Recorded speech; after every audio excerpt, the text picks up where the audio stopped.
माधवी की अंतिम विदाई है। इसे दुल्हन की तरह सजाओ। सुहागिन आज सुहागिन दिखनी भी चाहिए। मयंक की बुआ आदेश दे ही रही थी कि मयंक बोल उठा, ये मेरी माँ है, इनको माँ की तरह सजाओ, सुहागिन अथवा दुल्हन की तरह नहीं। यह किसी की सुहागिन नहीं, दुल्हन नहीं है। अपने पिता के जीवित होने पर भी तुम ये कैसी बातें कर रहे हो? माधवी का पति जीवित है, वह सुहागिन है, उसे अंतिम विदाई इसी तरह दी जानी चाहिए। कहते हुए बुआ ने जब उसे बाहर जाने के लिए कहा तो वह बिफर गया। किसी की सुहागिन? कैसी सुहागिन? कैसा पति? वह पति जिसने पर नारी के कारण उसे परित्यक्ता का जीवन जीने को बाध्य किया।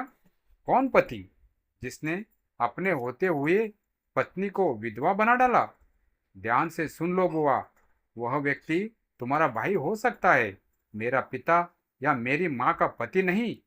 मेरे लिए माँ भी वही थी और पिता भी। मेरी माँ का श्रृंगार एक माँ की भांति ही होना चाहिए।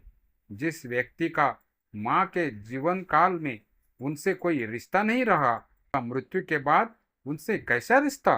वह रोते रोते बोलता जा रहा था और बुआ उसकी बातों को सुनकर 25 वर्ष पूर्व की दुनिया में जा पहुंची।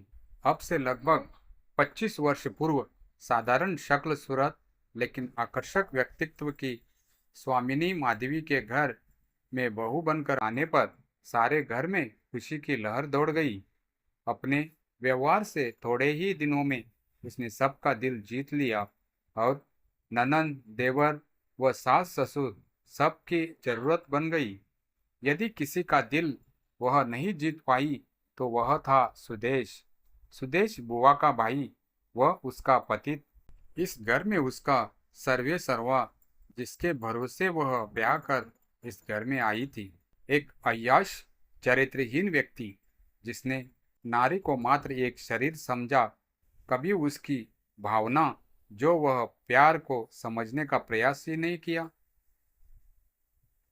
माधवी का प्यार व समर्पण उसे माधवी की कमजोरी प्रतीत होता और उस पर अत्याचार करना अपना अधिकार। सुदेश की हरकतों, आदतों व उससे शादी के लिए उसने कभी हमें दोषी नहीं माना। वह अपने इस विश्वास पर अडिग रही कि प्यार व समर्पण पत्थर को भी पिघला देता है। फिर सुदेश तो इंसान है जिसमें कहीं न कहीं भावनात्मक अंश अवश्य होगा, लेकिन जब सामने वाला न सुधरने की जिद लेकर बैठा हो तो कोई क्या करे? मयंक के जन्म पर सभी को पुनः यह आशा बंधी कि शायद बच्चे का मुंह देखकर सुदेश अपनी जिम्मेदारी का एहसास करे, लेकिन अफसोस, कुत्ते की धूम की तरह न केवल सुदेश का व्यवहार अपरिवर्तनीय रहा, बल्कि ये सोचकर कि एक बच्चे की माँ माधवी अब कहाँ जाएगी, वह और भी लापरवाह हो गया। एक दिन जब वह दौरे पर मुंबई गया तो वापस आया उसका पत्र, जिसमें उसने माधवी से तलाक अथवा दूसरी शादी की इजाजत के बारे में लिखा था। उस स्थिति में यदि माधवी चाहती तो सुदेश को तलाक देकर अपने अन्य सभी दायित्वों से मुक्त पा सकती थी, लेकिन नहीं। उसने तलाकशुदा की जिंदगी स्वीकार करने की जगह सुदेश को दूसरी शादी की इजाजत देकर त्याग का परिचय दिया। साथ ही व्यक्तित्व की सुदृढ़ता दिखाते हुए सुदेश के समस्त दायित्वों को अपना कर्तव्य मान लिया। उसका विश्वास था कि जिसे प्यार व समर्पण न बांध सका, उसे जोर जबरदस्ती से बांधने से कोई लाभ नहीं।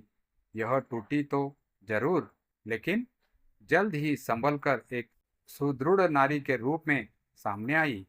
देखकर लगा जैसे 26-27 की उम्र में ही वह परिपक्व हो गई है। 1 साल के मयंक व बूढ़े सास ससुर के साथ उसने पुनः अपना जीवन संघर्ष शुरू किया। सुदेश बीच बीच में माता पिता से मिलने आता रहता, लेकिन न तो उसने माधवी से मिलने का प्रयास किया और न ही माधवी ने उसे प्रेरित किया। मम्मी पापा से ही पता चला कि उसने दूसरी पत्नी से तलाक ले लिया है। वास्तव में वह बहता पानी था जिसे कोई भी बांध नहीं पाया। जब तक मम्मी पापा रहे, सुदेश की सूचना मिलती रही। पता चला कि वह कपड़े की तरह औरतें बदल रहा है। मालूम नहीं वह क्या तलाश कर रहा था। शायद माधवी सा समर्पण अथवा चरित्र की सुदृढ़ता। लेकिन वापस आने का साहस न तो वह कर सका और न माधवी ने ही उसे प्रेरित किया। शायद वक्त के थपेड़ों ने उसे सीधा कर दिया था और वह सत्य जिसे वह माधवी के जीते जी स्वीकार करने को तैयार नहीं था, उसकी मृत्यु पर उसे खींच लाया। इसलिए माधवी की मृत्यु की सूचना किसी मित्र के माध्यम से मिलते ही वह चला आया। उसे देखने के बाद उसके जीवित होने पर माधवी की दुल्हन की तरह सजाने का प्रसंग उठ खड़ा हुआ। लेकिन शायद मयंक ठीक ही कह रहा है। माधवी को एक माँ व नारी के रूप में ही सजाना ठीक है। जिसे जीते जी सुहागिन का सुख न मिला हो, उसे अब वह देने से क्या लाभ। इससे पहले कि बुआ मयंक के निर्णय पर स्वीकृति की मुहर लगाती, मयंक ने बुआ को झकझोरते हुए कहा, बुआ, तुम माँ को मेरी माँ के रूप में सजाओ। उसकी चिता को अग्नि उसका बेटा देगा, नामधारी पति नहीं। इस आदमी को यहाँ से जाने के लिए कह दो। मेरा व मेरी माँ का इससे कोई संबंध नहीं। अपने ही कर्मों के हाथों असहाय सुदेश में मयंक की बात को काटने का शायद बाकी नहीं था।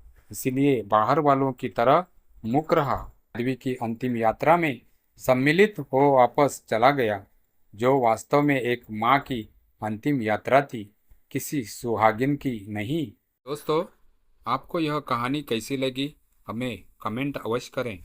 साथ ही वीडियो को लाइक करके मेरे चैनल कहानी कुंज वॉइस को सब्सक्राइब जरूर करें। धन्यवाद।